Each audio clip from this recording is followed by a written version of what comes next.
Hello, and welcome everybody to another episode of Pot Strickland. I'm your host, Shwin Poo, and this is episode 273. My co-host Stacy is indisposed at the moment in India, visiting the motherland, taking in all of the sights and sounds. I'm sure he's enjoying it. But I am joined by first-time guest of the pod. His name is Faro. That's at Hello. Faro Aldo on Twitter. Faro, how are you doing? I'm great, Shwin. I'm glad. I'm happy to be here. Uh, how you doing? I'm good. I'm enjoying not having any basketball on, but I'm also like Yeah. missing not having basketball on. So it's a lot. But there's still many things that are going on around the y- NBA, and we're going to Yeah. talk about that. But Oh, yeah. Let's do before it. but before we get started, I do have to make a few announcements. The first being that the Strickland has an Instagram, so please give that a follow. Check that out. That is at the strict.land on Instagram. Strickland also has a YouTube channel. Subscribe to that. You may be watching this podcast right here on the channel. If you are, please hit like and then subscribe to the channel. We also, the Strickland, again, also has a Patreon, which you can subscribe to. There are a number of different tiers. There's a $6 tier that gets you access to Pod Strickland, this pod that I host every Friday with Prez. You also get access to the Strickland mailbag that comes out every other week that is hosted by Andrew Steele, a.k.a. Doug, a.k.a. the Doug Bag, along with Dallas Amico. You also get access to the Strickland Discord where the conversation never stops. There are further tiers. There's a $9 tier that gets you access to Strickland Roll, my solo pod, where I rant and rave about the Knicks even more. You also get access to wonderful weekly articles by Matthew Miranda, one of the best in the business. There are further tiers. There's a $15 tier, $30 tier, $50 tier, and $100 tier. Let's go with a variety of additional benefits like listening in on pod recordings, merchandise discounts, and even potentially co-hosting a podcast alongside yours truly one day, whether you choose to subscribe or not. None of this would be possible without you. And finally, final bonus announcement: the Strickland dropped a bunch of new fucking merchandise today. Check it out. It is our first collection of this season that's coming out, and we are going to be doing drops of new merchandise over the next couple of weeks. So check it out. Hoodies, t-shirts, shorts, sweatpants, you name it. We got it. Hats. I'm not a hat guy, but if you're a hat person, we got hats. So yeah, check all that shit out and definitely look into the merchandise. It is awesome. You can access it on our website at thestrict.land. All right. So the Knicks are chilling until Friday. Hmm. They had some representation at the All-Star game. Jericho Sims participated in the dunk contest. Julius Barely. Randle in the three-point contest. Yeah, barely.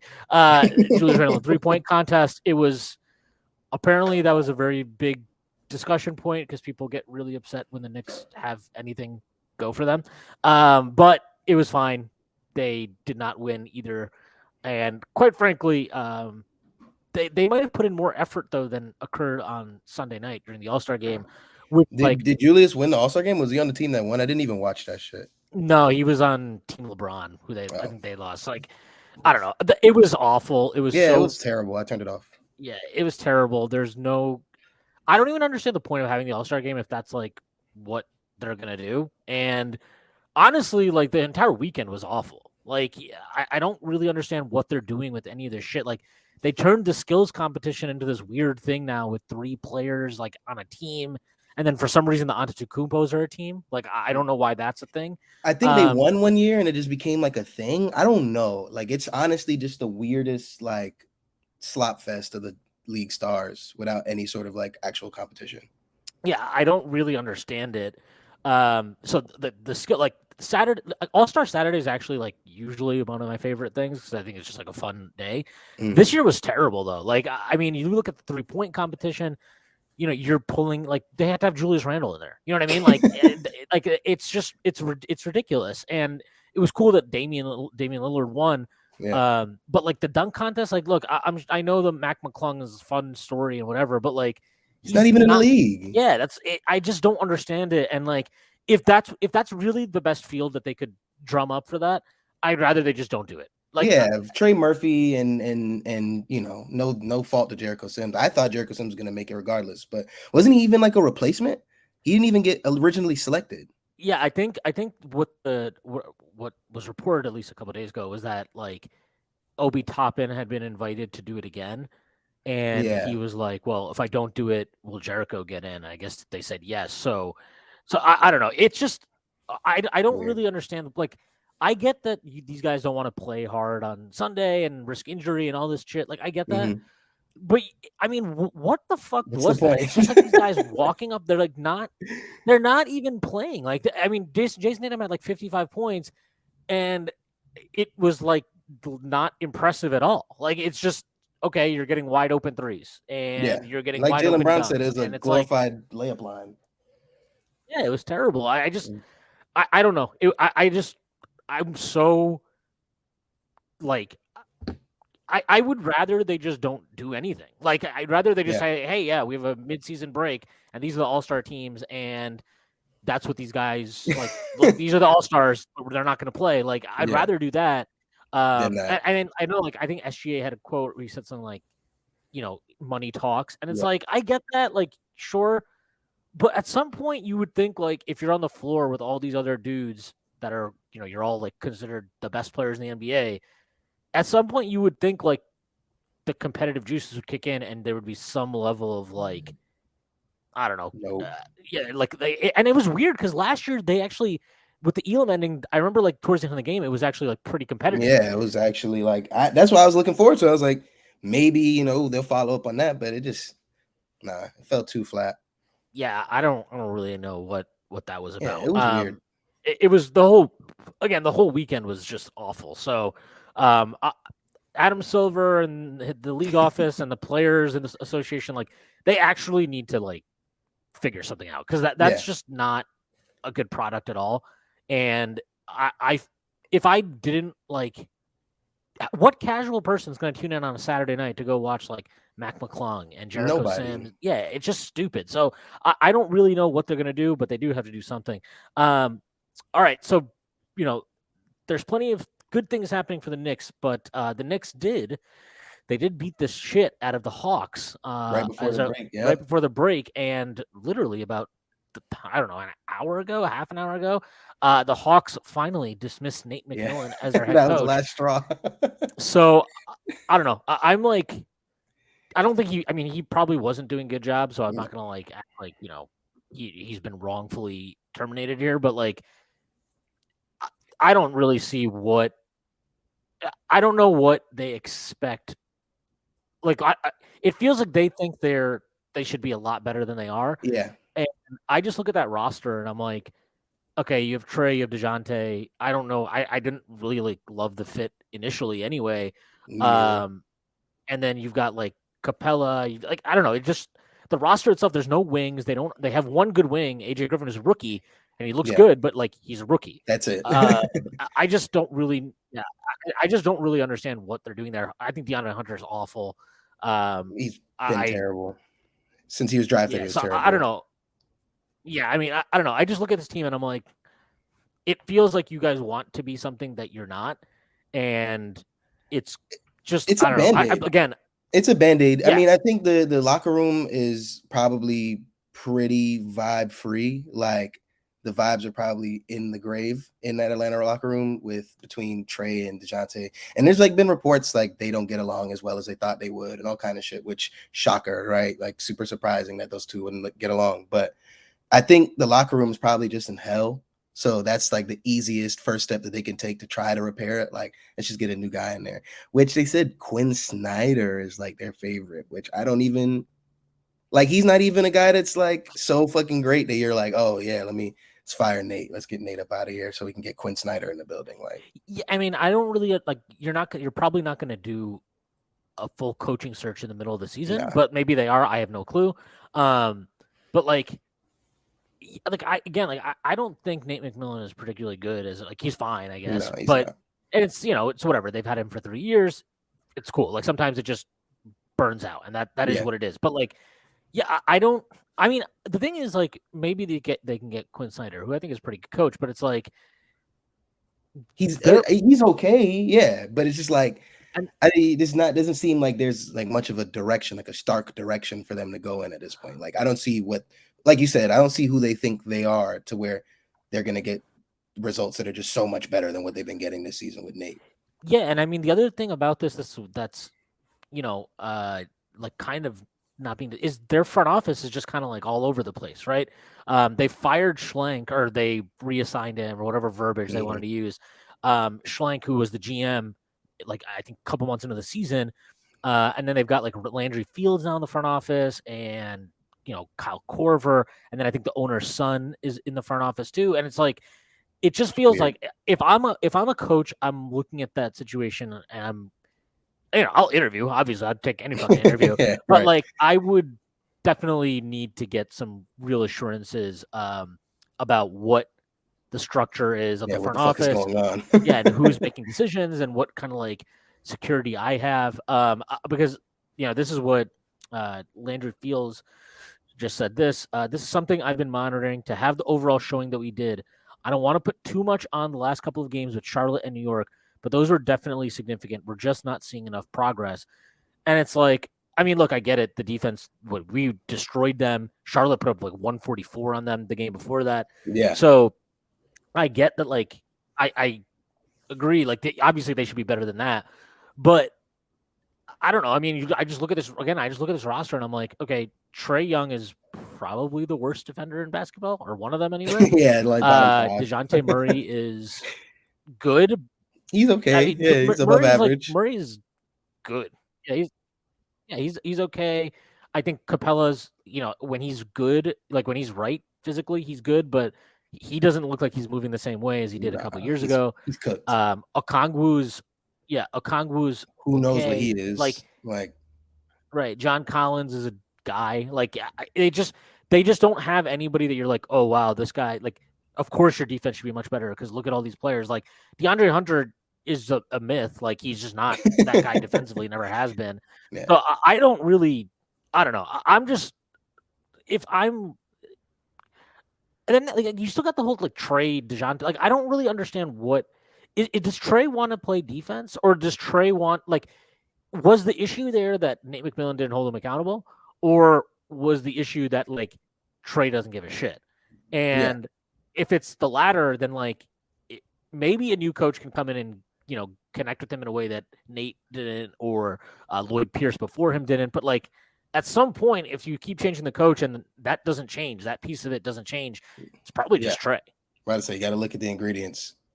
And Trae is not. Look, we've had our discussions about Trae and where Trae is at in the league and where people think Trae should be in the league.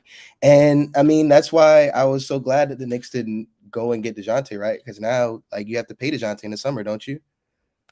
DeJounte is up after next summer, but yeah, After they will next have to pay summer, him then. okay. Yeah. Yeah, and I mean, now you're going into next year probably with a brand new coach. This season's probably a wash for them. They're not Yeah. expecting much out of the season. So it's like, I don't know. It's just it's a weird movement to getting rid of Nate now. Like the better move for me would have just been just to wait till the summer, see how the season goes, see how it pans out, see if there's actually something that clicks, if like any sort of pride comes out. But no, it's weird for them right now. Yeah, I mean, my assumption is that shit was probably just a lot worse behind the scenes. I mean, and there was so much stuff that came out during the Yeah. season that they probably just felt like, okay, we just have to move on from Nate and this. And like honestly, the fact that the season isn't really going anywhere is probably a good enough reason for them to just be like, we're not losing, Fuck like we're it. not risking anything, so Yeah. fuck it.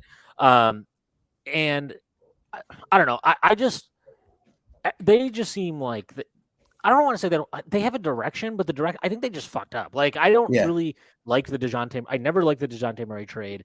They also have been like, they traded Herter to move off of money, and they traded Reddish before Gallinari. he could get paid. Gallinari got moved in the DeJounte Murray trade. It's just like you're moving these guys, and so you've got all these money issues because you don't want to go into the tax for a team that's like, fucking a Not first very round good. exit, Yeah. kind of as a and so it's like I don't know. They still got Collins here, who they've been openly trying to trade for like what looks 5 like years. what feels like 3 years. Yeah. Yeah. So to me, it's like it's not so much they don't have a direction. Like I get the idea of like, okay, you tried to go get DeJounte because you wanted another creator and you wanted to lighten the load on Trae and you wanted a good defender. I get all that, but like that pairing hasn't really worked, and I don't think like just doing that is enough to be like, well, like they have to do more to reshape the roster. I just think like they've had so many of these like like it just feels like a team that needs to shake it up more. You know And who I they just don't need? know who's that. Josh Hart. They could definitely use Josh Hart because their vibes absolutely fucking Yeah, suck. exactly. Their that performance against New York basically the last day before the All-Star break was one of the most dog shit performances I've seen. Like Terrible. I think Trae didn't. He had like took one shot in the first quarter. DeJounte had 6 points in that game. Like unbelievable. I mean, we were up 20 at the end of the first quarter, basically. Like Yeah, and they never got the lead to below double 10. to. Yeah, they didn't Yeah. get. I think the closest they got was 11 at one point, but Hmm. they never got into single digits, and like I, it just was such a.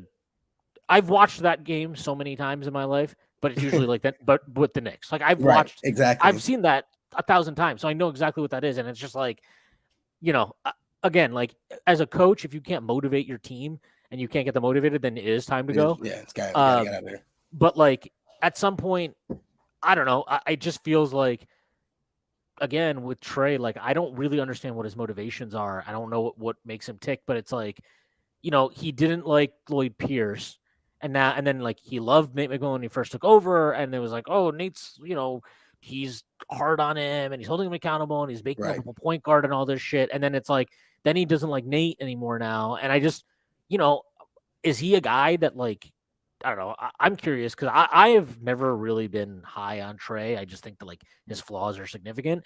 Mhm. But I mean, do you think Trae is a guy that's like worth catering to some degree? Maybe not to this degree, but like Um, mm, it's tough to gauge a guy like Trey because I feel like we haven't really like he's punched upwards pretty much his whole career up until this point. Like he's gotten further than with some Atlanta teams that we didn't think were going to be as good as we thought they were. And mm, you know what I'm saying? Like this guy, you can't really judge exactly how to move forward with him, which is why I think you see the moves that you're seeing from Atlanta. And it's like, do you cater to him? I mean, on the offensive side, like you look at it and you're like, yeah, of course, you want to keep a guy like that around. But if he's not going to be producing on the same level next to a guy like DeJounte, and you already have DeJounte now, and he's not going anywhere unless you're going to move DeJounte at some point, I don't really see the point in continuing, centering the team around Trey. And I mean, it's pretty obvious. I think the dude wants just out, man. And I think he knows his time in Atlanta is up. If he wants to take his career to the next step, I think he knows he's got to get out of there. So no, I yeah, don't think so. they're. I mean, he's just like he's not been very efficient in his career. That's the Yeah, weird thing about him. So he's like this year he's shooting 42.8% from the field, 32.4% from three, and 88.5 from the line. And I just feel like his efficiency is so dependent on getting to the line, which is why yeah, like when that didn't happen for him in the playoffs last year, he got fucking totally exposed. I mean, last year the playoffs, he was brutal. He had a 46 true shooting last year in the playoffs. yeah. It was Um, terrible, and they flamed the fuck out. It yeah, I was mean bad. he was awful against Miami, and I don't know. He's just such a I don't know. I've just never I've believed. never been super high on Trey. Like I take Jalen Brunson this year over a lot of versions of Trey Young. Like a Yeah, I lot. mean the one. I mean Trey basically had that 1 year right where they beat the Knicks in the first round, then they Yeah, beat the Sixers in the second round. And he's still pretty young. He's what of course. 24. He's 24, so maybe like he's obviously has the capacity to improve. But like, I mean, is he going to? I don't know. I just look at him and I'm like, if I'm the Hawks, like if you either if you believe that him and Dejounte work together, then I guess okay. But if you don't, then it's like wouldn't You're fucked. yeah, but you're fucked. But it's also like maybe you just trade Trey then, and Yeah. maybe then you unfuck yourself. But like I don't know if they really have the. It doesn't seem like that's what they want to do because it seems like And it's not like a perfect suitor really for a Trey Young right now. Like, and I know it's like, okay, yeah, you don't really need a perfect suitor to move off a player, but I can't even think of like a passable suitor that's going to give them something that they could use in the future to even be anything close to a contender with DeJounte Murray, you know? Mhm. Yeah, And no, it's go ahead. no, it's just that's it, really. I mean, it's just not really any. I can't even think of one. I'm trying to think of one now that like what has even been alluded to other than us because everybody says trade everybody to us. Yeah, I don't Brooklyn? really, and Like we I don't have know. Brunson, we have Brunson now, so it doesn't even like Yeah, make yeah, sense. no, it's dead on that. So Yeah, so I don't know the Trae is. I mean, I actually think a team that actually should try to trade for him, and it'd be kind of interesting, is the Nets. Because the I Nets was just don't gonna say have anybody Brooklyn, that can Brooklyn or like create Miami. offense really. Yeah, yeah. I mean, in Miami, we know they don't have shit to trade, so they'll keep trying Yeah, like Duncan Robinson and 2 picks and see what that gets them. But the Nets, they have all these picks now from Phoenix, and then they got another pick from Dallas.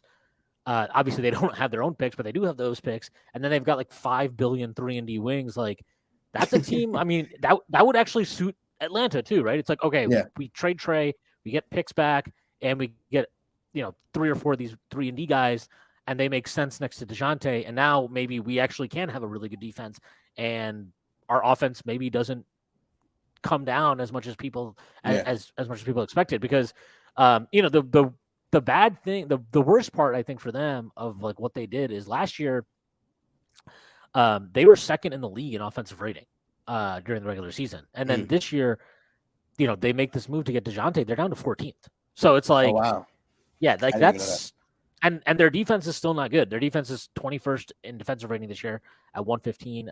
Last year they were 26th. So like You got something. it's like they basically made this move and it made their offense worse and it didn't improve their defense nearly Yeah, enough.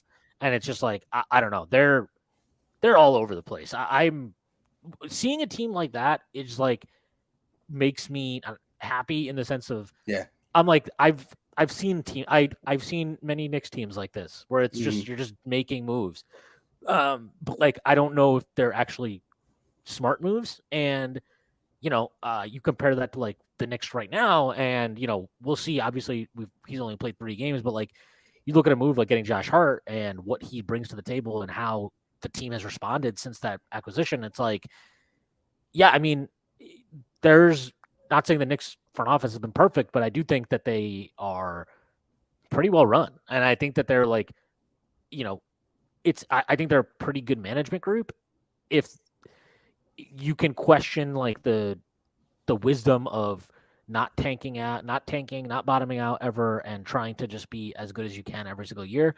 And should they have traded for Donovan Mitchell? Should they have not traded? Like you can question all that stuff, but if you actually just judge the moves they have made, I think it's hard to not look at the totality of what they've done since taking over, like Leon Rose specifically since taking over, and feel like, okay, they've actually added talent. They've not mortgaged the future to do any of this stuff. They've got some interesting young pieces across the roster, and they're not. They're young. They're a younger team. So it's Yeah, like they've done a lot of good things, and it's like if the entire scope of judging the front office is going to be like, well, are they a contender? Are they a contender? Are they a contender? And it's like, what path were they going to take when Leon Rose took over in 2020 that was going to make them a contender? Like, not there's one. nothing you could really point to and be like, well, if they'd done this, they'd be a contender right now. So I think that's a stupid way of looking at it. I think what I would say is they're at least now in a position where if they do take a shot on, let's say a star comes available and they decide, now's the time to go get that guy. Depending on who it is and the parameters of the trade and all this type of shit, like they're actually in a position now where I think, okay, yeah, if they get the right star, this team maybe could really make some noise because Oh yeah, this is a really good roster.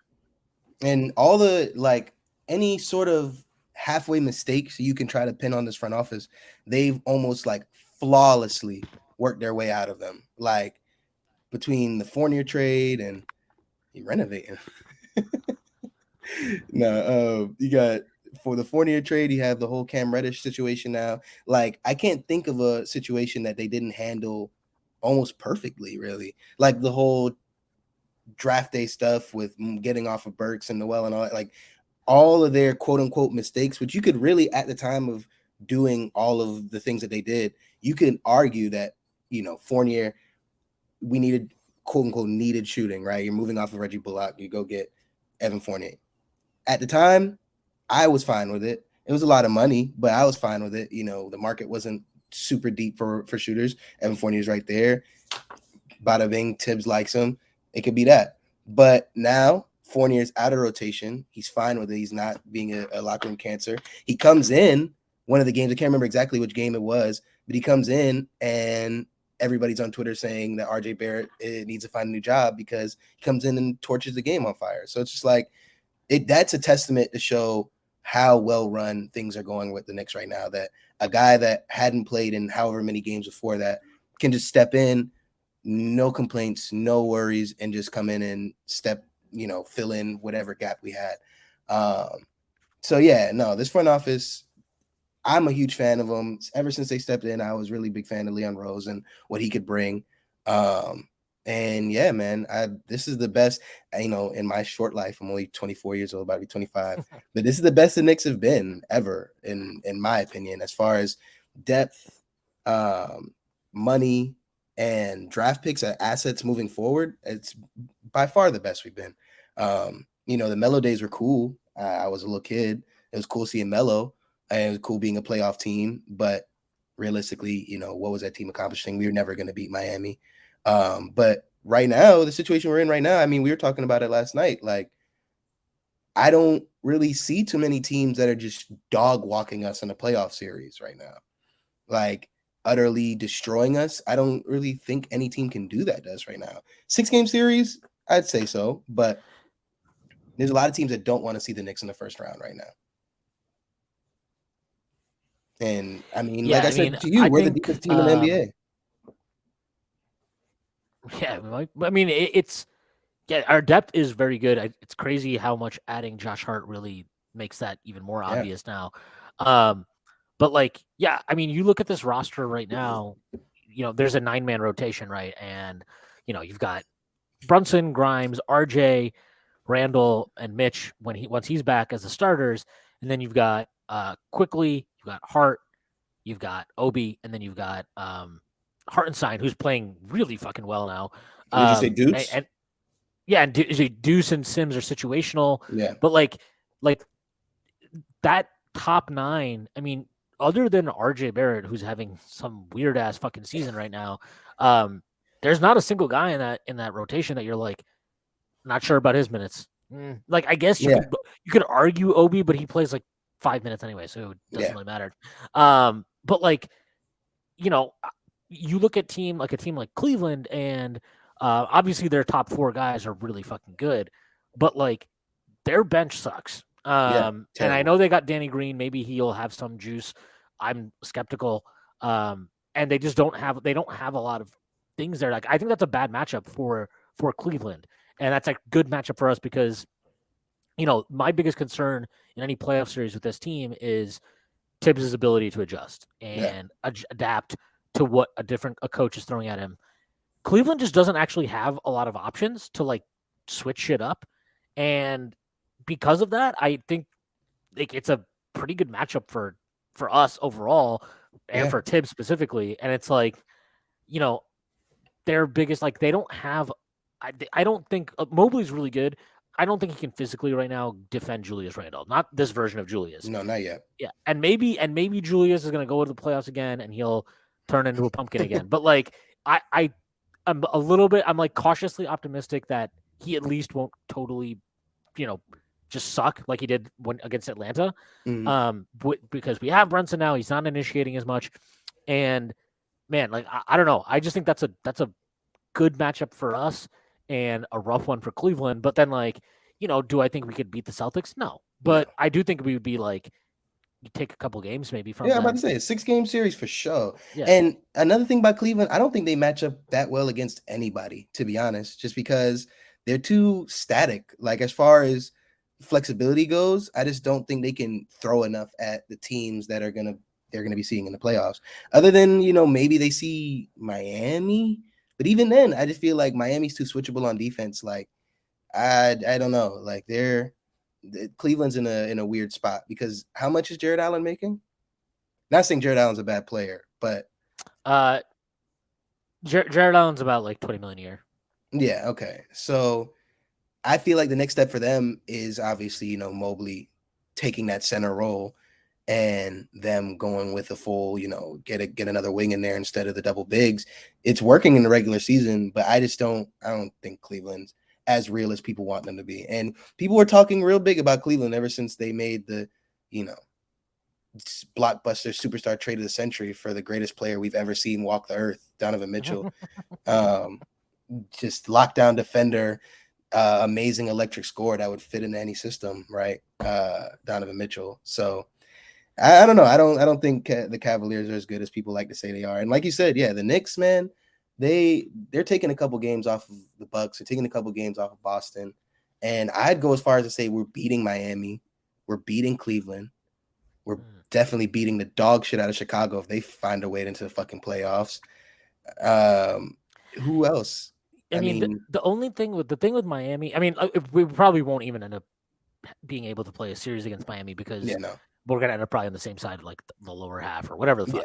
Yeah. But like Spoelstra is just way better than Tibbs as a coach, and he's way better at in-game adjustments and all that type of stuff. So, as much as I think our roster is flat out better than theirs, our roster's Tibbs proof though. Like it's Tibbs proof. Like I can't see Tibbs fucking this up. And I know that's crazy to say, but I just can't see Tibbs fucking this up and not being able to beat a Miami. I mean, the problem is if like any team goes small, Tibbs will never adjust to that. So it's like, I mean, can Miami do it? I don't know, maybe not. But like that's always the concern for me. Like if you go play Boston and they're like, you know what, we're just gonna go 5 out right now. Will Tibbs adjust? I don't know. Maybe not. Probably not. Given the evidence that we've seen over his time in New York, he's pretty stubborn about like he wants a center on the floor at all times. So, I'm a little bit more like there's just certain matchups that I would be worried about, mostly because of the coach. But like in terms of talent, I mean, you have an all-star, like Julius Randle made an all-star team. Jalen Brunson is playing at an all-star caliber. Should have been an all-star. Yeah, he's playing like an all-star. And then you've got like, Quickly and Grimes and Hartenstein and Hart and maybe RJ gets his head out of his ass, but like there's that's a lot of good talent, good players. And like Cleveland is just the most obvious one because they obviously traded a lot of their depth to get Mitchell. Which like I think they should have done it. So I'm fine with that. But like they just don't have a lot of guys that they can turn to in various situations. And it's like, are you going to play with 3 guards with like Ricky Rubio on the floor at times? Is Danny Green actually capable of playing right now? What's like Chetty Osman? He's okay. He's an okay player, but like, how many minutes are you really going to give him? Okoro is apparently hitting threes a little bit now, but like, do you really buy that? I don't know. I just think that they don't have a lot of.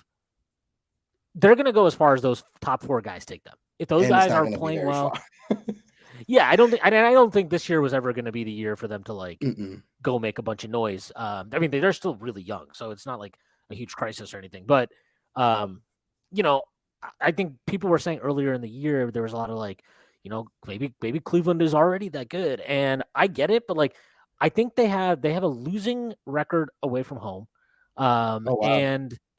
and their defense is awesome, but their offense is, it's okay. It's not terrible. It's not terrible, but it's not.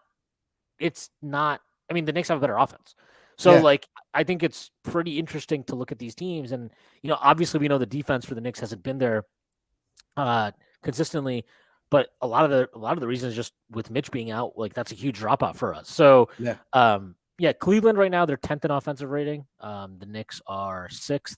So Cleveland's good, but they're not. You would have thought, or maybe the expectation of like, well, they have Garland and Mitchell now. That's going to be like, they're not quite at the level that I think some people were projecting for them this year. The defensive rating, they do lead the league in defensive rating. They're absolutely awesome on defense. But the Knicks are 16th right now, at least on Basketball Reference. Yeah. But again, Mitch comes back. I think that changes. I think we finish in the top 10 on defense. So I'm, look, if I think like the common statistical argument is like if you have a top 10 offense and a top 10 defense, you're probably in the mix in Yeah. some kind. And I know the Knicks, like, look, I've talked about the offense forever, but they've kind of like committed to this weird. It's not like a very beautiful offense to watch, but they have all these guys that are awesome offensive rebounders. They don't turn the ball over, and they like and Brunson's a great shot maker. That Yeah. apparently is enough. Like that's enough to have a top 10 offense. And I don't know how that will play out in the postseason.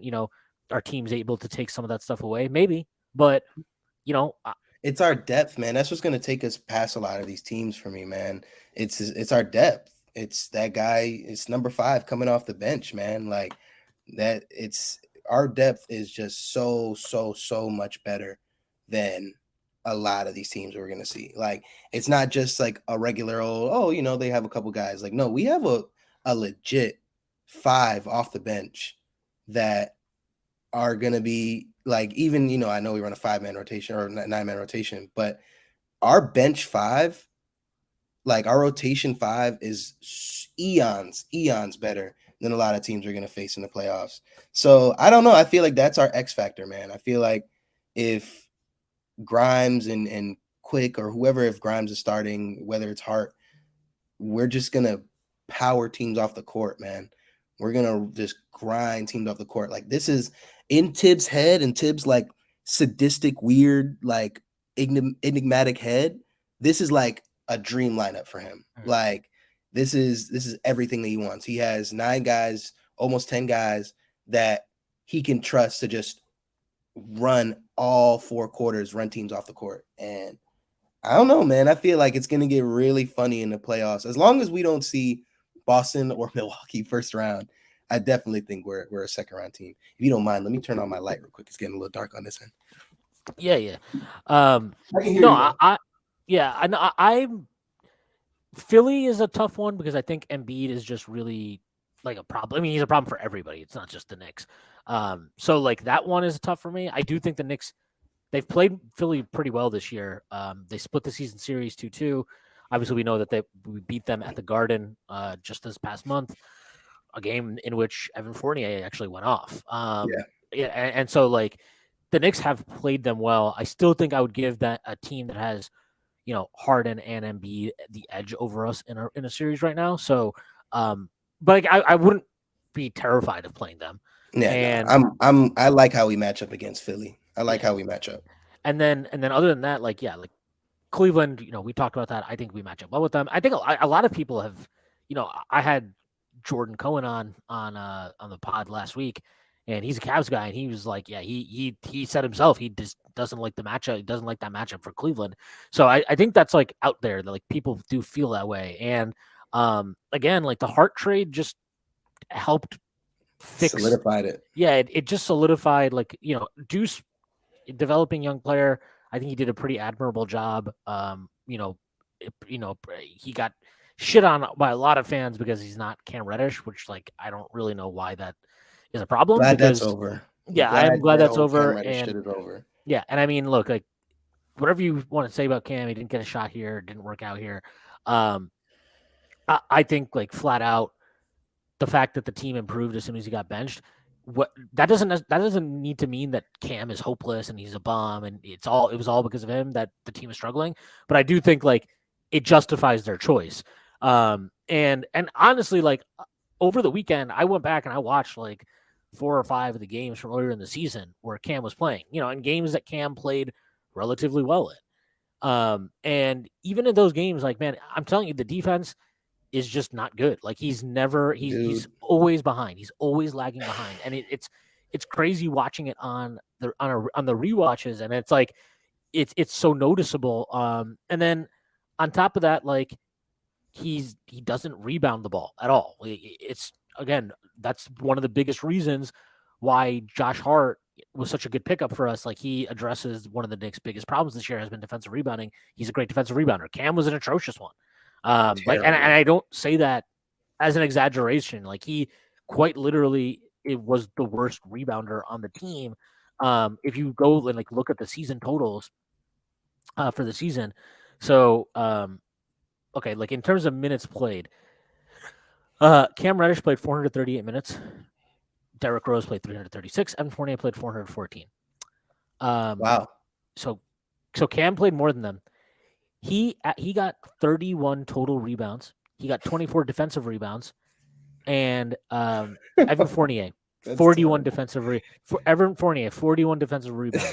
And he's a bad and Fournier is a bad rebounder. Like terrible. He's a bad rebounder. So he's getting more boards than a 6'8" guy with a 7'1" wingspan who's way more athletic than him. Derrick Rose got 32 defensive rebounds in 336 minutes played. But you don't get it. You don't get it, Shwin. He's not engaged. Yeah. Tibbs isn't fucking holding his hand and rubbing his back, so he doesn't have to fucking try and get boards and play defense. Like, so stupid. It's the most asinine argument. And like all the shit that people say about Cam Reddish to put him over Evan Fournier and to put him over all these guys that they should, Cam Reddish should be playing over these guys.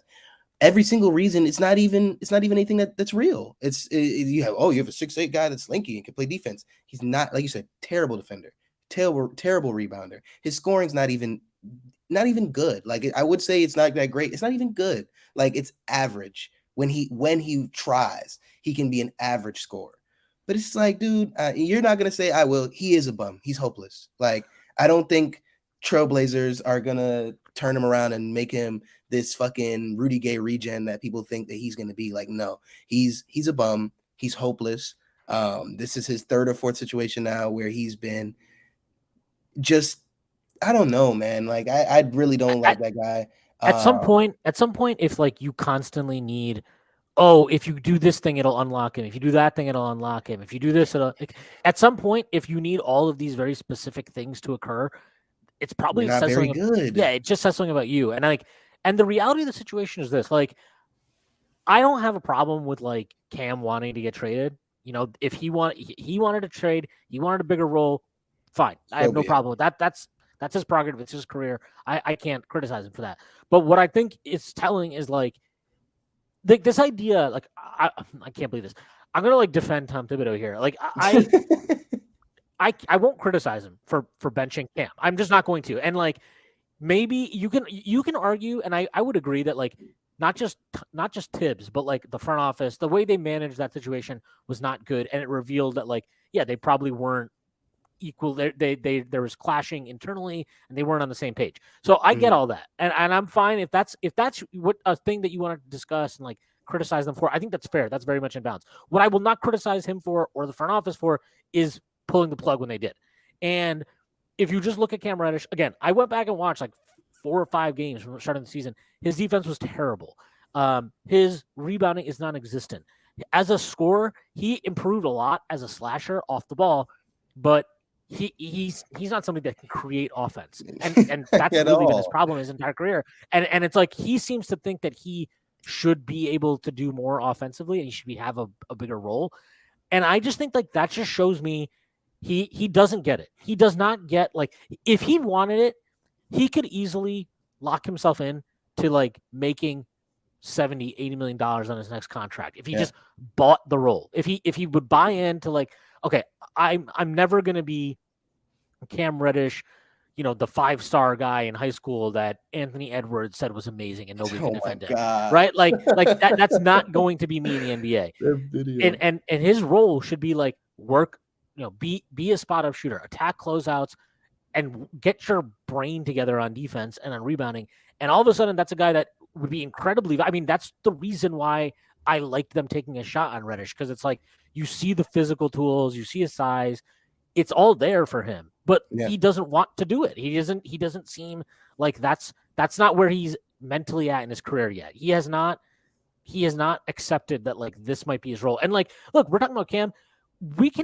This could apply to somebody like RJ Barrett. I think RJ Barrett is going through a similar struggle right now where he's like, he wants to be the, like, oh, I got the contract. I need to prove that I'm like an all-star. I can get 20 a game. And like, I get that. But to some extent, I'm like, okay, that's cool. But can you just like, can you play defense again? Yeah. Can you do all the other shit well again that got you to this point? Like, can you play defense again? Can you get your head out of your ass when a shot goes up and box somebody out? Can you get a contested rebound for me, please? Just once? Can you do that? Like, can you kick out on drives every now and then a little bit more frequently? just like once in a while. Yeah, it's like and I get that. Like, but the difference to me between RJ and Cam is just like RJ's just, yeah, he's inefficient. Yes, he does he makes stupid decisions defensively and on the glass. I agreed, all that. He's just way more productive than Cam Reddish. It's not like Yeah. it's not really, they might have the same underlying issue of like not accepting what their role should be and but RJ's problem is so different from Cam's because Yeah. Cam to me is just like, man, at a certain point, if Atlanta didn't want you, okay, Atlanta drafts you, then within 2.5 years, they're like, you know what, we got to move this guy on. And he wanted out, and he wasn't happy with his role there. A A team role, that by the way, needs he was wing playing like talent. 24 minutes a night. Like a team that needs wing Yeah. talent. They've needed wing talent for a minute now, and they said no. And we need wings. Yeah. So like the fact that a team like us that we literally don't like, our wings are RJ and Grimes and Hart, and like RJ's the biggest one, he's 6'6", Hart's 6'4", Right. and Grimes is 6'4". Like they're not really the type of big wings No. that other teams have. So like we need a guy like Cam, like that archetype, that physical build. That's like kind of what we're missing on this roster. And the fact that like I just don't care. I literally don't care. Got better when he got benched. Yeah, like that. Tibbs made the decision, and you know what? Like people killed Tibbs. I killed Tibbs all last season when he didn't change, when he wouldn't change shit up in the rotation, when he kept throwing the same stuff out there. So look, he made a pretty big call there of like, I'm going with Deuce over Cam, and that was pretty like, I mean, there were a lot of people that were pissed off when he kind of like announced that before that Cleveland game, more or less, and it wasn't just Cam, right? Like Rose is out of the rotation, Fournier is out of the rotation. So I mean, did he single out Cam in a way? I mean, you can argue it, but like he actually did the thing that he didn't do last year, and he took 3 guys out of the rotation that were not playing well. He went with a second-year guard to replace them effectively in Deuce McBride, and the team played much better. And that includes, a stretch. Brunson missed time. RJ quickly missed a game. Like Mitch has been gone for mad long. So like the fact that he made those calls and the team has still played as well as they have. I mean, they're 23-14 since he made that change. That's just under a 51 win pace. Like that's, I'm sorry. Like I just can't. I can't criticize him for that. I'm sorry. Like, and if your point is, well, the Knicks should be willing to develop Cam and live with his bad play because you're hoping that down the line he progresses.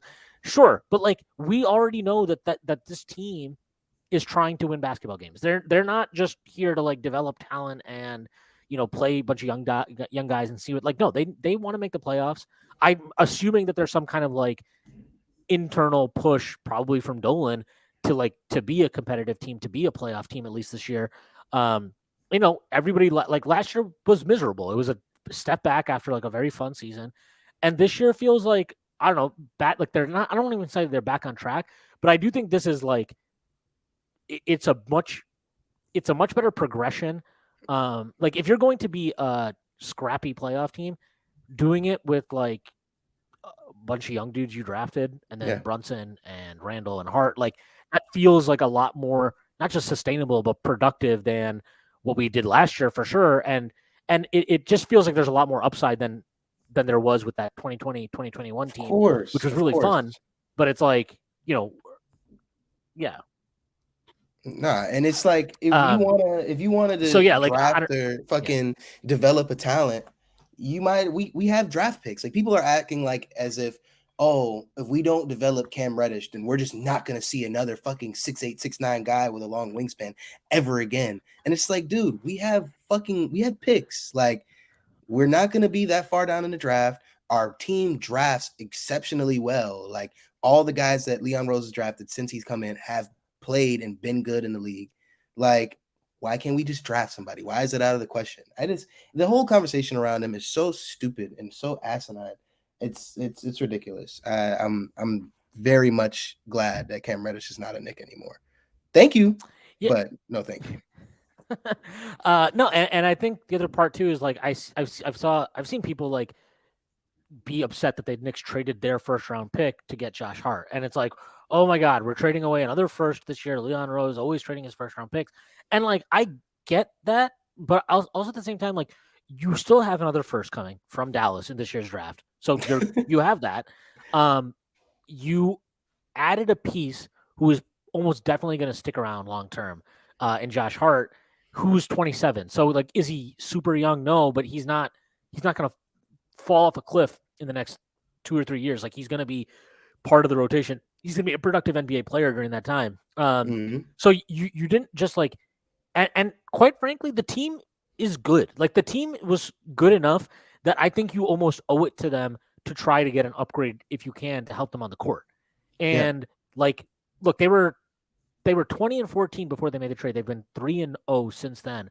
Like this team, you have to like back your players to an extent. And I think showing that, hey, look, like they didn't, and they had to manage a little thing here, right? Where it's like, okay, Deuce is out of the rotation now. I don't think it was that tricky of a thing. Like I'm sure Deuce would love to still be playing, but like he's a second-year player who still has to earn his way. Like he has to earn those minutes. He didn't play well enough. Yeah, and he didn't play well enough that I'm like going to be exactly furious that Josh Hart is taking his minutes. So like I think so you use a first-round pick to upgrade on your roster for this year, and a player he's going to be around long term. You still have another first in this year's draft coming from Dallas. You've got all your future firsts after this year, and you've got those 3 other protected picks from Washington, Detroit, and Milwaukee. So like you have assets, you have avenues to add young talent. I'm pretty confident they will be drafting somebody in this year's draft. Sure. And the other thing is they still have Roca sitting around. Like he's still playing very well in Spain. They have that in the pipeline if they want to bring him over at some point. So like they don't. This is not a team like devoid of young talent or devoid of avenues to add more young talent via the draft. And also, like, yes, it is okay to make a trade that isn't like not every fucking trade should be viewed as like, well, did that make them a championship contender? Like, you can't do that. Like, that's just bullshit to me. And when people fucking do that shit, because it's like, no, like, you don't get from like where the Knicks were. Okay, so when Leon Rose takes over, the end of that season, right? They were 21-45 before COVID happens. They get shut down. They didn't make it to the bubble, right? Okay, they're 21-45.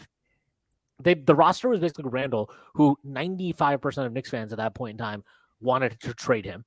They had RJ Barrett, who, yes, he had an up and down rookie year, fine.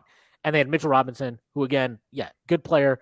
That was the roster basically. I mean, yeah, they had Knox, they had Frank, but like, look at, if you think going from where they were at that point in time to be a contender, like, you can't there's no move that was going to make them one contender. So to evaluate every move they make is like, well, does this make them a contender? Does this make them a contender? What's their plan? Does this make them a contender? Like that's what people did with the Brunson thing over the summer. It's like, well, I don't really understand what the Knicks are doing because like this move doesn't really move the needle. He's not an all-star. He's not a superstar. So why would you pay him $100 million? And it's like, you need a fucking point guard. Like it's not that complicated. You need a fucking point guard. They got the best one on the market in the offseason. And like, lo and behold, wow, he might actually be an all-star now. Like, so what the fuck? Like, I just think viewing every fucking move, and this is not just for the Knicks, this is for any team. Viewing any move is like, well, if the only thing that we're going to evaluate is like, well, does it make him a contender? Does it make him a contender? Then, like, we should just criticize like 95% of moves that are made in the NBA. No. And like, that was like the funniest thing about the argument to me was like, everybody that I would ask, like, oh, why are these guys signing Brunson? Why are you guys signing Jalen Brunson? Like the first question I always ask, does he make us better? Does he make us a better team? The answer is yes. Then fucking do it. Like we don't have to give up any assets. We already cleared up the space to sign him.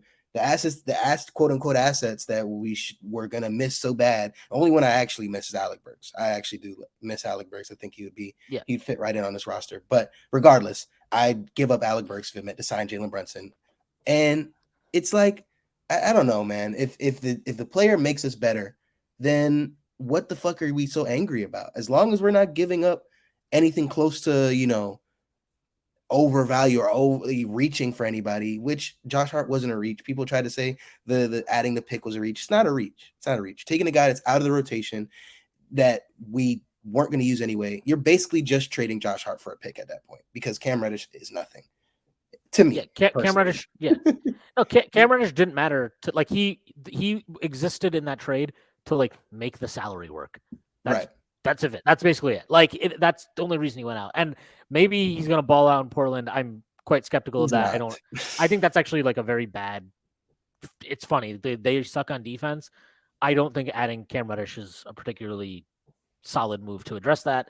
Maybe Thibault is. We'll see. I don't know. But like, Thibault fucking yeah. sucks. And like if you want to talk about like again, like this idea that every move has to be about championship contention, like what teams go from non-contender to contender instantly? Like that just never. It very very rarely happens. It very rarely. I'm trying to happens. honestly think of a trade that made a team a contender. It was like the AD trade. The AD trade, the KG trade back in the day with Boston. Like those are Kawhi, but Kawhi, that's it. Yeah, you don't know, and even the Kawhi trade, like the reason it made them a contender is because they had been a non-contender, but a good team, but a non-contender for 3 or 4 years before that, and then it was like, okay, well, if we just take out DeRozan and put Kawhi in that spot, actually, guess what? We're a contender now. Like, and all these guys are top 5 guys. Like at the time of trading, they were arguably top 5 guys in the NBA. Yeah. Not one of the top 5 are moving anytime soon. Like not anybody. So nobody's going to be turning from a non-contender to a contender anytime soon. At least in my opinion, my top 5. None of them are fucking moving. And I think like the other point is, if let's say whatever reason Luka's he wants out and he's like, I want to come to New York and just trade whatever you got to get me there. But like the Knicks would actually be in a position, not saying that they would have the best trade package for him or whatever, but like they would actually, that's finally a position where you're like, okay, well, actually, if we add Luka to this roster, we're a contender. Like, so you're in a position now where you've built out your roster to the point where if one of those guys or a star or superstar, however you want to phrase it, becomes available, it's not unreasonable to make that gamble at this point now because you have existing talent on the team that if you like, let's say like Jaylen Brown, right? He might be a free agent. I was just about to ask you about Jaylen Brown. What are you giving Jaylen Brown? I mean, he would need a max. That's 100%. Of course. Like he's going to get a max. And are you comfortable with giving him the max? But he's.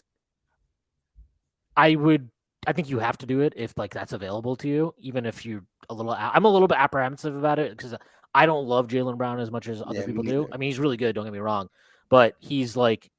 I don't think he's not a good passer. I don't trust his decision making offensively. I think he's a little bit overrated defensively, but like he's still an all-star and like a deserving all-star. He's a really good player.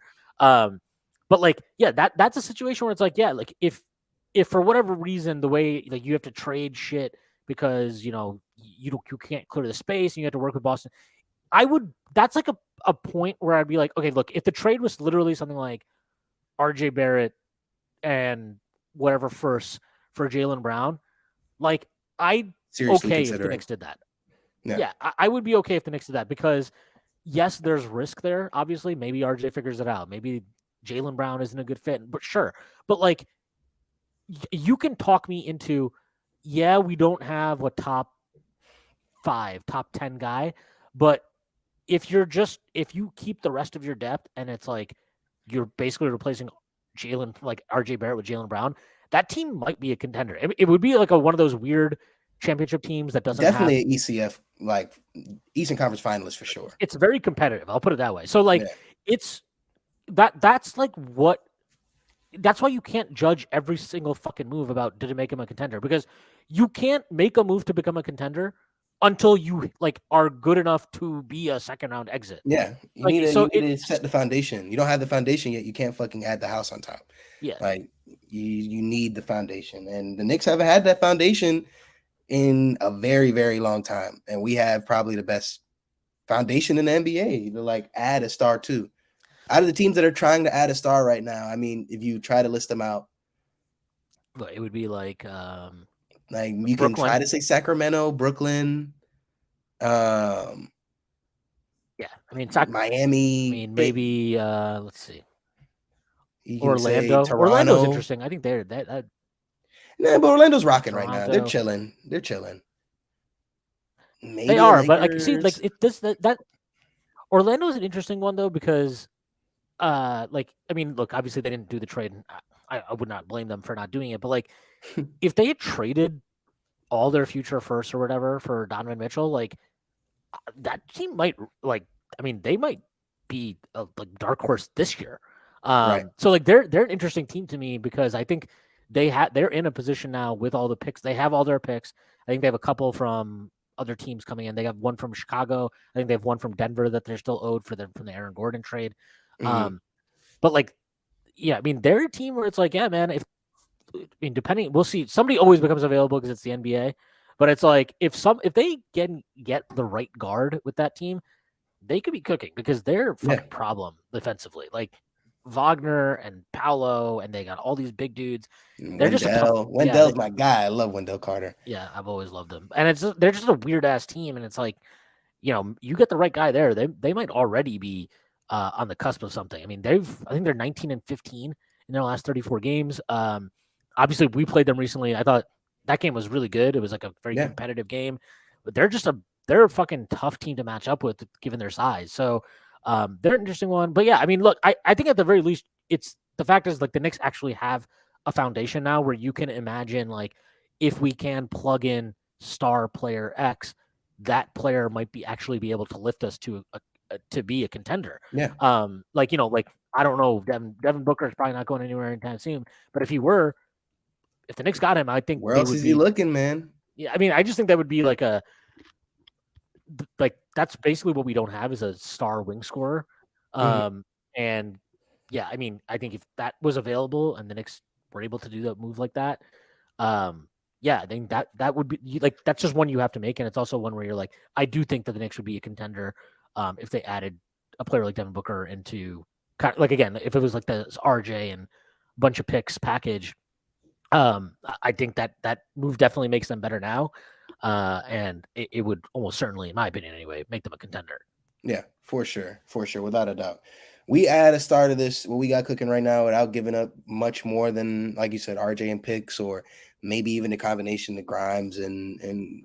Well, actually, that's interesting. So, do you think we're still there if we give up like a package of like Grimes, Quick, and maybe like a Sims and a couple picks, like a pick or two, just like like something similar to what we saw thrown at Utah for Donovan Mitchell? Like, do you think we're still at that level if we do give up more than just RJ and picks? I think if we did RJ and I would rather keep the depth versus like if you're trying to balance those two, because the way I look at it is that like in either of those scenarios, and this is just how trades are now in the NBA, like you're going to be giving up a bunch of draft capital regardless of who the primary players are. So I would rather keep my depth and give up RJ, especially because like RJ, like if you're talking about like what I mean, this is just a fact right now to me anyway. Yeah. If you're looking at this Knicks team and you're looking like where's the easy, like what's the next spot in this rotation lineup, whatever, that we should be looking to upgrade. The Deuce one was obvious, right? That was obvious. We were a bunch, like most Knicks fans were saying that for like a month. Like, hey, if they can figure out a way to bump up this spot, that would be a big boost.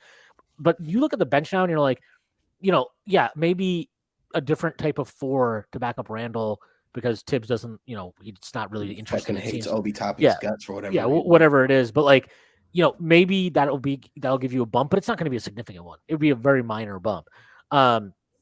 And Hartenstein now playing the way he's at, I don't think adding a backup five and Mitch, obviously when he's been healthy, he's been great as a starting five this year. Like the obvious spot is the guy who is playing very poorly. Like to be honest, this year is RJ Barrett. And like, I would much rather trade him to get an instant upgrade at that spot, especially when you're talking about a guy like, in this hypothetical, obviously, which is probably never going to happen, Devin Booker. But like you'd much rather do that than I think, okay, we keep RJ, but then I move out Grimes and I move quickly and I move out whatever else, because it's like can RJ do like, because I know that Devin Booker can score an efficient 25 a game. Like he can be a top 1-2 option. I know that, right? I don't know And I know that Emmanuel Quickley and Quentin Grimes can be awesome role players off of guys like that. I mean, I think they're capable of more, but like they can play those roles off of those guys. I don't know if RJ Barrett wants to or can do that right now because like the way he's playing this year, again, like he's trying to expand his game and be a star. And I get that. I'm fine with that. He's a 22-year-old. He should be trying to like push the boundaries of his game. But at that point, if you're trading for a guy like Devin Booker, you're not in it any like you don't have time for guys to like just we're fine punting on this season more or less because the growing pains of RJ Barrett will be worth it. Like no, it's not. Yeah. You can't operate like that at that point. So that's just what I think. And I would love for RJ to just turn it around and come out after this All-Star break and maybe hit rim on a three would be nice. Box out on a board. Play some defense would also be good. Yeah, because if he does again, I have like a tough time actually thinking about what is this team's ceiling if they just get the RJ Barrett that played 2 years ago. If they just get that version of RJ and he played, how good is this team? I don't know because he's really the one piece in the rotation that's like sinking lineups right now. Other than that, I mean, we know Brunson's cooking. We know Quickley is like the god of net rating. Grimes is doing his thing. I mean, I know he's struggling too, but at least when Grimes is struggling, he doesn't take still a an lot of elite shots. defender. So and he's not shooting a lot. So it's not like, if he goes, there's a difference between him going 2 of 8 versus like RJ going 5 of 17. Yeah, like whatever. There's a huge difference there. So, and Randall, we'll see. Like I at the end of the day, I don't totally trust him, but like he's playing really well. And you just like at some point you kind of just have to like, okay, well, that is what it is. If he's playing this well, we can't really do anything about it. In a sustainable way too, not in the way that he was playing well a couple years ago. Like in a much more sustainable way, in a much smarter way. Seems like a much more fun player to play with. He's not being a fucking asshole. Like the nigga's not being a fucking asshole. That's the main thing. Yeah, and So before we continue this discussion, though, NBA fans, it's time to bring the hoops action to the palm of your hand with DraftKings Sportsbook, an official sports betting partner of the NBA. This week, new customers can bet $5 and win $200 in bonus bets instantly. Plus, for a limited time, all new and existing customers can get a no-sweat same-game parlay every day. Go to the DraftKings Sportsbook app today, opt in, and place a same-game parlay on any NBA game. And if it doesn't hit, you'll get a bonus bet back. Download the app now and sign up with code TBPN. New customers can bet $5 on the NBA and get $200 in bonus bets instantly. Only at DraftKings Sportsbook, an official sports betting partner of the NBA, with code TBPN. Minimum age and eligibility restrictions apply. See show notes for details. So I just, again, like the RJ piece of it is just really like, I think there's a lot of frustration with fans and everybody because, look, he was the 3rd overall pick. He in some ways last year, I thought it was a little bit exaggerated, like how well he played the second half of last year. I thought he did improve, but like he was still pretty inefficient. So like I think I was kind of like good with the trajectory. And this year is just frustrating because it feels like an actual step back from him, like a genuine step back. And then you just and I think what also makes it even more frustrating is like you then have like a guy like Quickley who is in his 3rd year in the NBA and he's progressing and he is showing like tangible improvement, whereas with RJ you're seeing like what really feels like a down year for him, and it's just frustrating and it's hard to like stay level headed when you're evaluating him because it's like, dude, you're supposed to be like part of this and you're supposed to be helping, and right now you're just playing like a huge asshole. Like, stop doing that, please. Yeah, you're the worst player in the starting lineup right now. And if you were to come off the bench, you'd be the worst player off the bench right now too. Like it's not a pretty situation for RJ. And it's sad because I'm literally wearing an RJ jersey like right now. Like I was like I checked on the RJ jersey for this interview.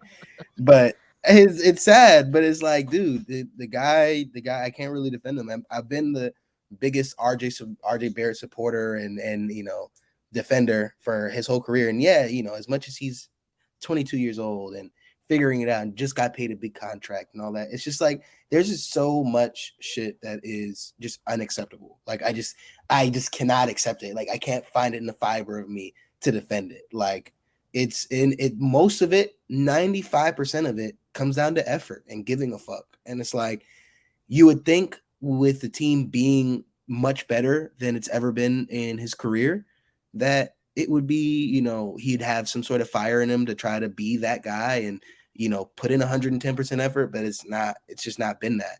And it's very reminiscent of Randall last year. Like people don't want to say it, but it's Randall last year all over again. And maybe not to the same degree, obviously, because Randall was 26 last year, getting paid what he's getting paid and coming off the year that he came off of where he was, all-star, all-NBA guy, falling to being a raging asshole that's the worst shooter in the league.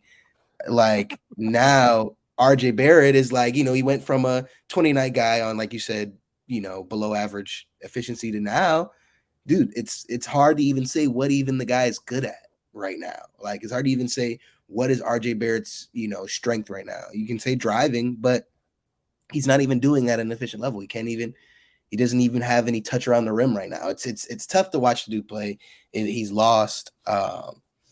And he can't keep his Twitter likes under control now. So it's just really all just going to hell for the guy. I mean, and this is not to say that I'm out on him by any means. I don't think any rational Knicks fan is out on RJ Barrett by any means. It would be stupid to be out on RJ Barrett at this point in his career, but you really do need to see some strong signs of improvement for the end of the year if you want to feel confident moving forward with him at this point in the team construction. If we were where we were at last year and he was doing this shit, I wouldn't even think I'd be that mad. But if he's like, now he's paid, and like you said, all these things about the team, where we're at competitively, I can see the front office being like, okay, can we really trust this guy to be that starting lineup guy moving forward instead of, like you said, moving off of him to try to make a push for a Jaylen Brown, to try to make a push for a,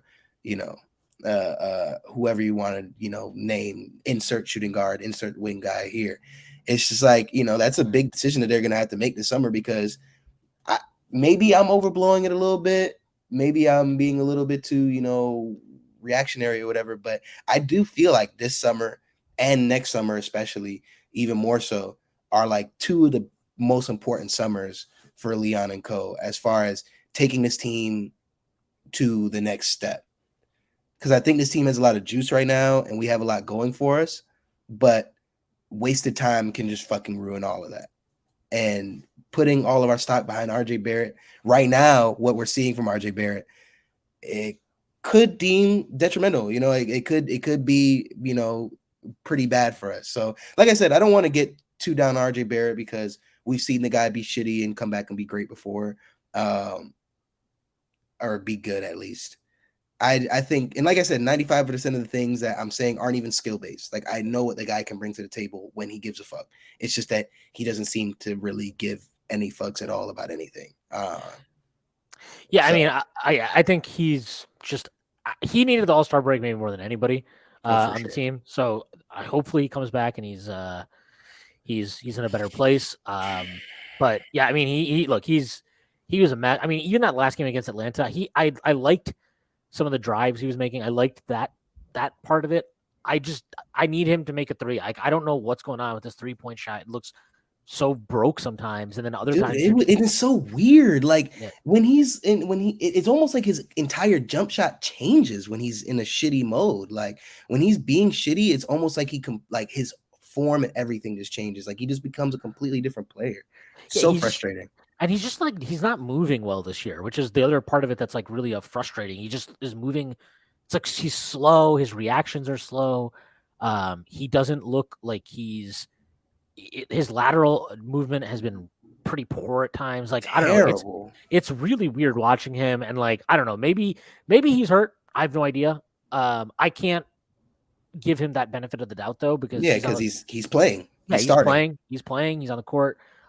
He's just got to be better in those minutes. And if he is hurt, then he should fucking sit. But like, there's nothing to indicate, or nothing really that would indicate that he's hurt. At least not lower body or anything like that. Like we know he's dealing with that. He cut his fucking finger against Dallas, and he's been that's been wrapped up the entire time. But like, that's not that's not really gonna cause some of the shit we're seeing. So No, he's just not got at to be all. better. And the frustrating part is like you'll see, he'll have that game against he has that game against Miami. He's fucking awesome in that game. And he had that game against Toronto where he probably should have gotten an and one to win the game at the end of regulation when he Right. dunked on Scotty Barnes. And it's like he still had, and he had that He 44 has point game or juice, whatever man. against Chicago. Yeah. He's had games this year that you're like, oh, that's the guy. That's the one that like we need, and that's the guy that we thought he was progressing to become. But then like he just had this stretch of like 4 games where it's just brutal. Like I mean, the Utah game, he actually played well in the second half, but in the first half he was terrible. And then the Orlando game the week before, again, he was terrible for like the first 2.5 quarters, and then all of a sudden in the fourth quarter he's playing good defense, he's making shots, and you're like, where the fuck has this been? And it's like the inconsistency with him is so frustrating, and it's why I think it's so hard to like stay level-headed about him, because Mm-hmm. you're just like, what? Like, we need you. I don't even need you to be. I don't need him to do the Chicago game all the time, right? We don't need him to No. be a superstar all the time. I just need you to play good consistently, not amazing, not star level. We just need you to be good right now consistently, and it's so up and down. And to be honest, like like this season has felt, and it has been more down than up, Yeah. and so he's got to like figure that out. And again, like the other part of it that's frustrating is like if he does it, the team is good. So if he figures it out, all of a sudden you could be talking about something like maybe this team can make more noise than anybody would expect. But Yeah. it's on him, and like in a lot of ways, he's the biggest piece holding back this team from really like, I don't even want to say hitting its potential, but like hitting a level that probably nobody would have expected before the season. No, Again, of course not. like Yeah, a definitely. 51 win pace over the last 37 games, like that's not, I mean, a 50 fucking win team like Yeah. I don't, nobody was expecting that level from this team. And again, that's with RJ playing largely like an asshole. So Yeah. if he stopped playing like an asshole, that would be great. That would probably help us out a lot. Yeah, no, definitely. And it's not even just regular inconsistency, right? Like you see inconsistency from guys that are his age. It's like, okay, you were bad tonight. You're gonna have some average games. It's like the dude will have 2 weeks in a row where you'll start out the fucking game 2 for 10, like 2 for 12. And it's like you said, it's just so fucking tough to stay, like you said, level-headed, just stay reasonable about him. And for me, like I just the number one thing is okay, age. Like it's New York. He's a 22-year-old in New York, but like you said, it's at this point, there's just so many things that we just gotta see improve from him. But on to Emmanuel quickly, man. I really want to talk about Emmanuel quickly, dude. I like you said last night. You said he's a all NBA defender. I agree. I did, dude. After our conversation last night, I ended up watching like a bunch of quickly, and it's just like I'm so happy this guy's a Knick, man. I'm so happy that we drafted this guy. I'm so happy that he stuck around because a lot of guys in his position could have fucking been upset and disgruntled because last year, I mean, whatever you want to say, the year was a wash or Emmanuel quickly stats looked like whatever. The guy got absolutely fucked last year on his minutes and did not get rewarded at all for being the best player on the team for many stretches. He didn't get rewarded at all for being the best player on the court, period, for multiple stretches that he came in. And Obi Toppin to a less extent, but Emmanuel quickly after last season, and especially with us going and getting Jalen Brunson, I would not have been upset or faulted him at all for saying, can you just get me somewhere else? Like, can you just put me somewhere else where I'm going to be able to fucking start or at least get 25 minutes a game, 30 minutes a game? Because it didn't look like he was going to get it here, especially after last year. It didn't. I was asking myself, what does this kid have to fucking do to at least, see a start? Alec Burks at point guard was more viable. So it's like, it's so frustrating to at least to watch him last year and see how good he was. And he stuck through it, man. And he's worked through it. He got better every single year he's been in the league. And like you said, like this year, he's a different fucking animal, man. Like it's he's got to be on this team for his whole career. Like if we let Emmanuel quickly go at any point in his career, it's a fucking mistake. Unless the guy just falls off a cliff, which I don't see happening. Like you have a guy that's legit an NBA starter at two different positions that can low-key guard three, and he's a knockdown shooter. He sees the floor well. He's a great defense. Like if this guy doesn't retire, Nick, I'll be the most angry I've ever been in my fucking life. Like this guy has to be here for the entire process, at least throughout this whole tenure with this phase of the Knicks history. He's got to be a key member.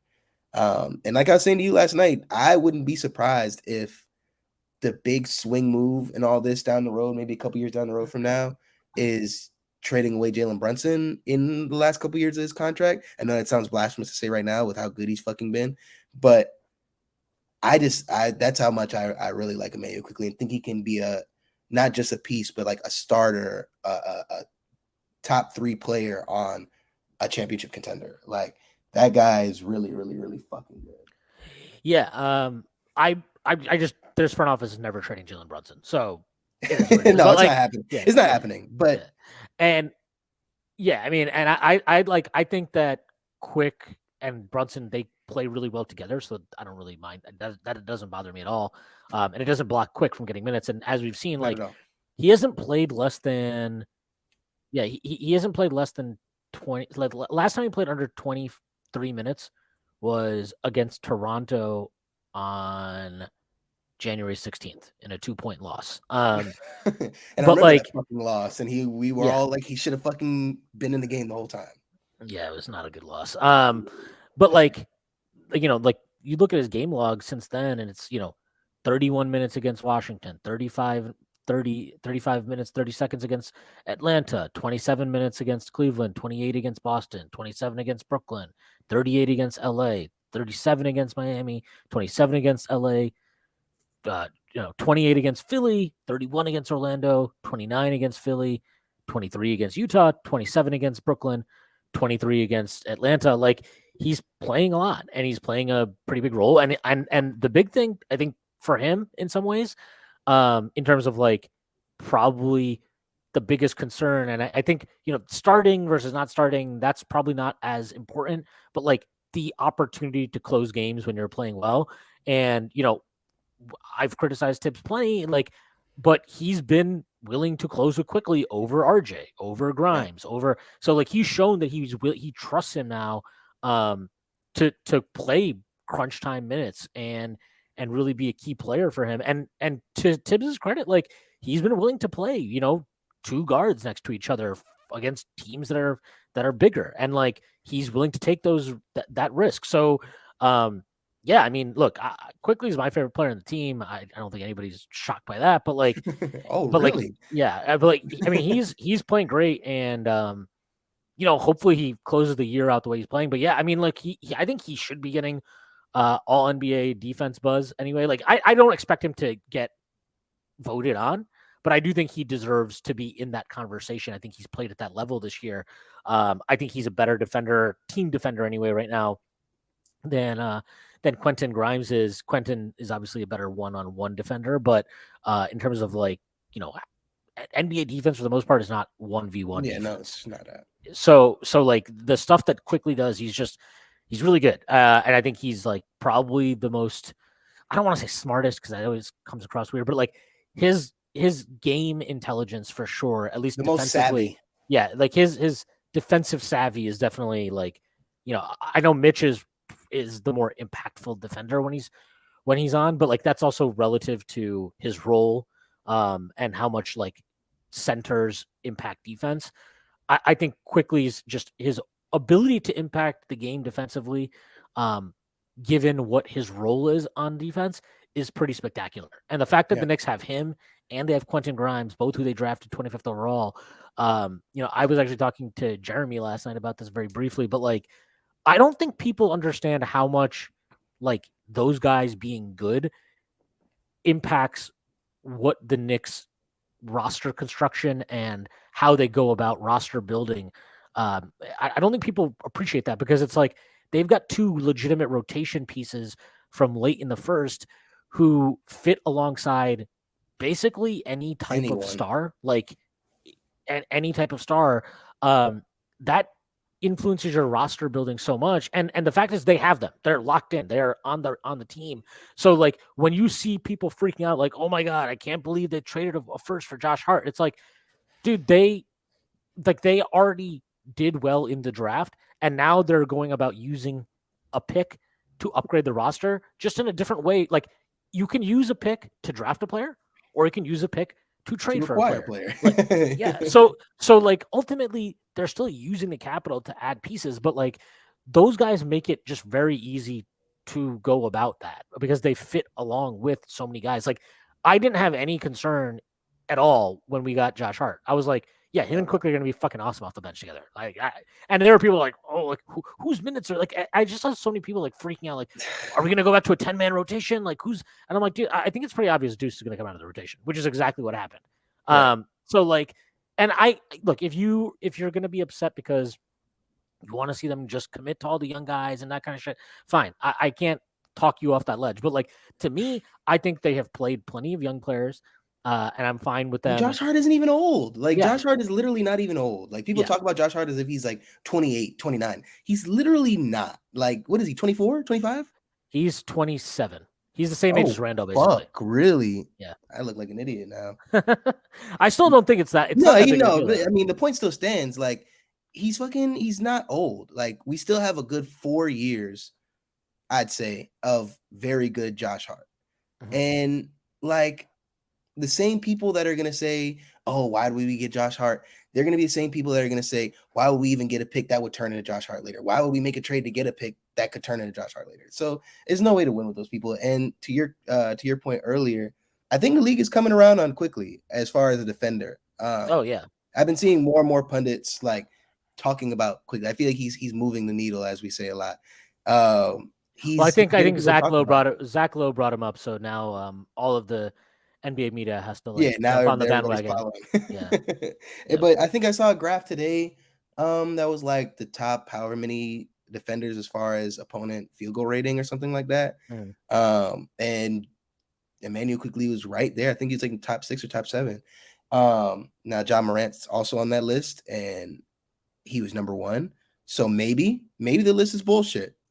But I still think that that's probably my Ja hate, talking from the back of my mind on why I don't think Ja is very good. But Emmanuel Quickly, point being, he's the league is coming around. The league is figuring out that he's a very, very, very, very good player.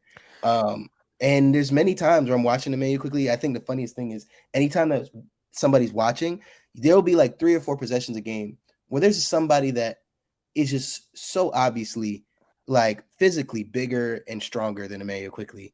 And they'll try to do the same thing that they do to every other small guard. And like you almost see like a look of on their faces like, oh shit, like this guy's not fucking moving. Like, and then next thing you know, their shots blocked or they fucking get the ball ripped from him. Like that guy, oh man, it's you can't get enough of watching Emmanuel Quickly. Yeah. And I think, the league, yes, he's definitely getting more respect. It seems like, at least from media types. Obviously he seems like he's buddies with Donovan Mitchell based on last summer, but like, yeah, he's definitely getting more credit now, and he deserves it. I mean, he deserves it. I think a lot of guys on this team deserve credit. I mean, like the Josh Hart move, again, like it reduces what was one of your weaknesses, and like because of that, I think it draws more attention to the team because they're playing better. I mean, they beat the Jazz by 6, then they basically just wiped out Brooklyn and Atlanta back to back. Yep. And they looked like the better team. Like it wasn't like, oh, they got hot from 3. It was just like, no. We're just like a better team than you. Because Atlanta fought back a little bit. Like I think the lead went from like 20 something to like 10, 11, yeah. And like everybody fucking started freaking out, like, oh, here it goes. Like, here's the tip special. But no, we just outclassed them and just ran them off the court. Like, we were like, okay, yeah, let's lock back in and just run them off the court. And we sure did. The lead never dropped below 10 or 11, like you said. So, dude, it's fun times in Knicks Nation, man. It's fun times, man. It's been a long time coming. Yeah, I'll I say mean, that. Yeah, 100%. I mean, this is the best I felt about the team, you know, short and long term since I don't even know when, probably like 2000 or something. But like they are just in a good position. They have good players. They have a good young talent. I do like the Tibbs part of it is what it is. Yeah. I still feel like he's not the coach to take this team to the next level in the playoffs and shit like that. But I can't if they're playing well right now under him. I think it's kind of weird if we're spending a lot of time just like Trying to demanding replace him. Yeah, like I don't know how, like maybe that's something you can do in the offseason.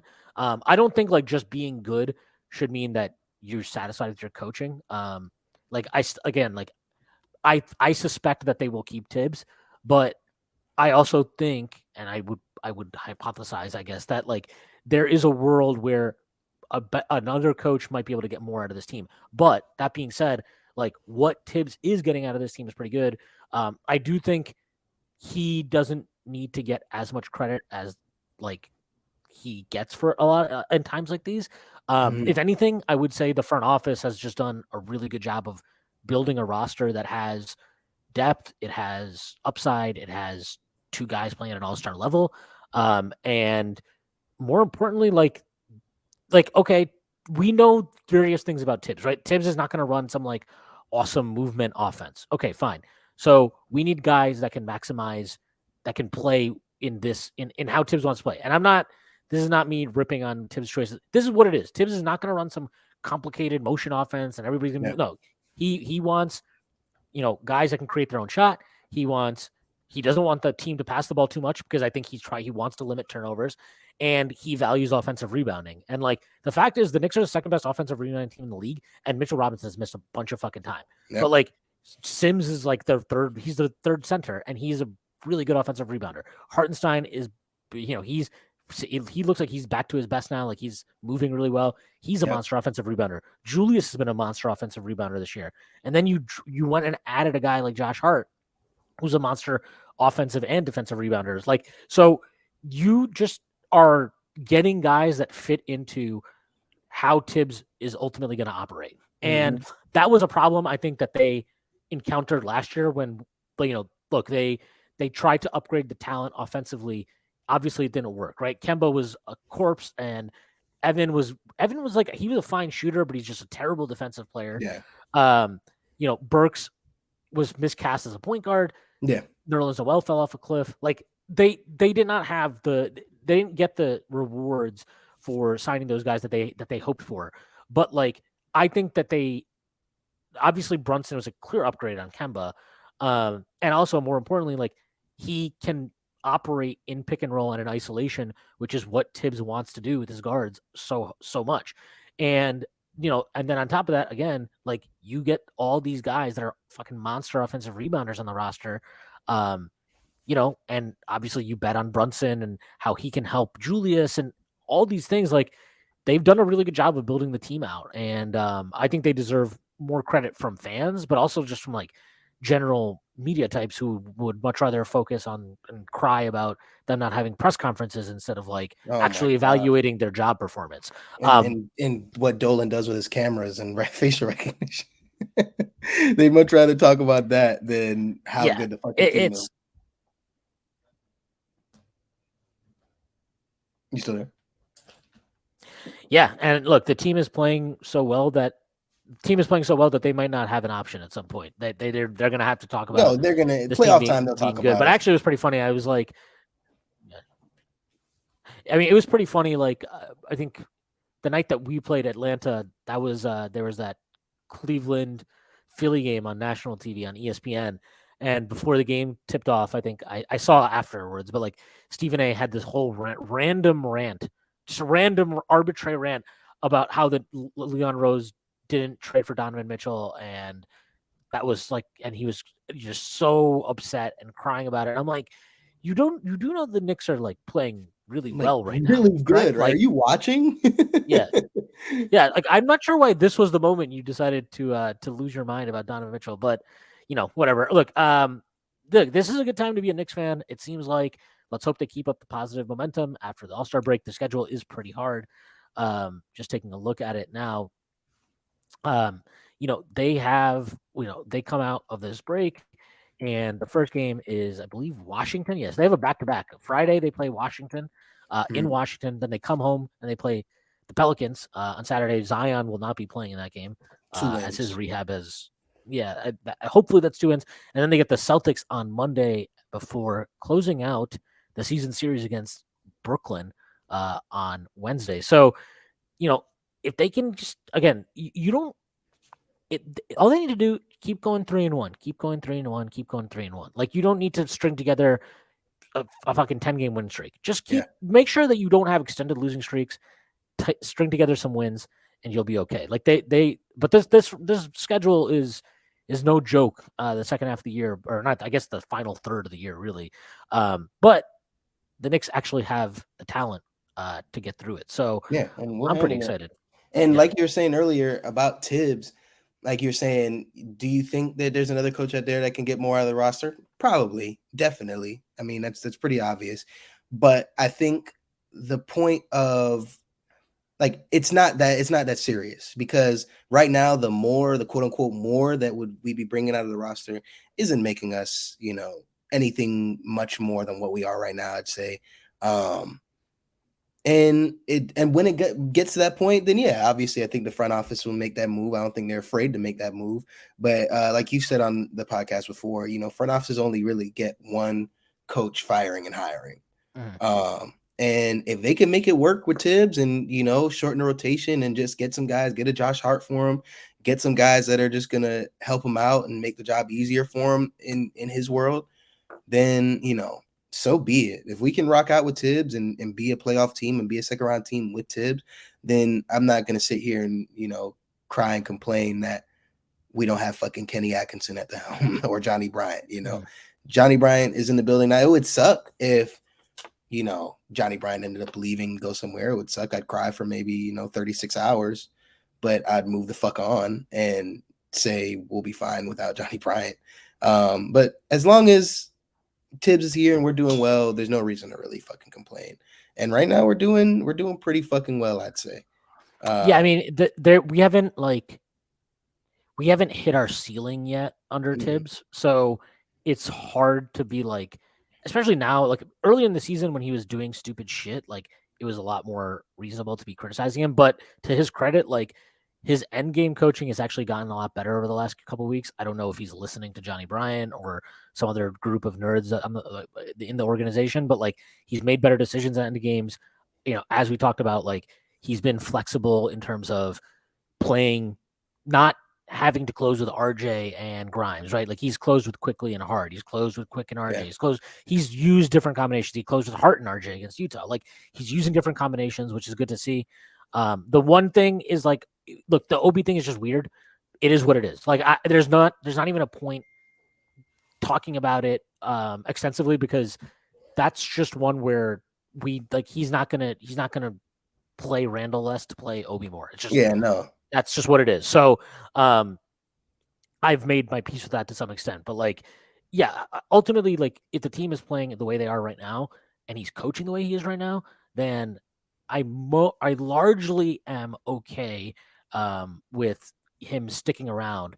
I do worry a little bit because I feel like the comments that Randall has made in recent weeks and whatever about Johnny Bryant, like I do want, and obviously if you go to games at all, like you'll see Johnny Bryant, he works with all those gun guys. Like Quickly's always working with him, RJ too. Like, so guys want to work with him. Like I do worry a little bit that if he gets poached, there's stuff that he's doing behind the scenes that, you know, not saying that it's wrong for Tibbs to get credit for it, because he is the head coach at the end of the day, but like I wonder if there'd be some drop off in, some of the players. Morale. Yeah, not just morale, but also just like various players' performance. Yeah. But we don't know that. But that's probably like my only real concern. And so like if they do, look, they paid Johnny Bryant a shit ton to be the associate head coach. They got him out of Utah. Like presumably they are high on him internally. I do wonder if there's like a discussion had of like, look, we think this guy could be a star coach. Tibbs is doing a fine job, but is it worth it to take the shot and promote him? I don't know. I mean, there's no way to evaluate coaching in like assistant coaches. We don't know exactly what they do. We don't know where their influence starts, where it ends. But what we do know is that he seemed to kind of, I don't want to say he had a conversation with Julius that I don't think Tibbs was ever going to have. Yeah. And I'm not, and that's not that's not the reason that Randall has bounced back the way he has this year. But the fact that he even brought it up, I mean, it says something. It's obviously something that stuck with him, and whether it was the reason or one of the reasons or whatever, like it clearly had an impact. And the proof is in the pudding. I mean, Randall's been playing great this year, Yeah. so yeah, we'll see. All right, I think that is a Yeah. good place to I'm end it. good. Yeah, I'm good. How are you uh, feeling? I'm okay. Yeah. Uh, Faro, let the people know where they can find you and plug anything that you'd like to plug. You can find me on Instagram at FARONALDO. It's like, Ronaldo with the FA in front. On Twitter, it's the same thing. The last O is a 0. Overall, man, just look me up. All my links are in my bios. I talk a lot of bullshit Knicks and Chelsea football, even though I'm probably not talking about Chelsea as much recently. Talk about the Knicks. I talk about my music, man. I rap. I make a whole bunch of fucking music. I'm always posting about my music and stuff. You can check out my latest project, Phantasma. That's PHANTASMA. That's my latest one. I got new stuff coming out, and yeah, man, this was a ball. I had a lot of fun. I hope I wasn't too awkward. No, it was good. I have nothing to plug, so I'm just gonna plug. No, I'll plug again. I'll plug the merchandise that we Yeah, the dropped merch, today. man. The merch looks really good. Y'all go buy Yeah, merch, man. Y'all go buy yeah. merch. This shit looks Buy some awesome. Strickland merch. Yes. Sign up for the Discord. Do all those fun things. Basically, I'm saying give me money. No, but no. The merch is actually pretty awesome. And I gotta say, whoever the designs came out really well. So definitely recommend checking that out. And then obviously check out all the work that we're doing at the Strickland on the podcast, the articles, Instagram, everything. So that is our show for today. Hope everybody has a great week, and I will see you on Friday.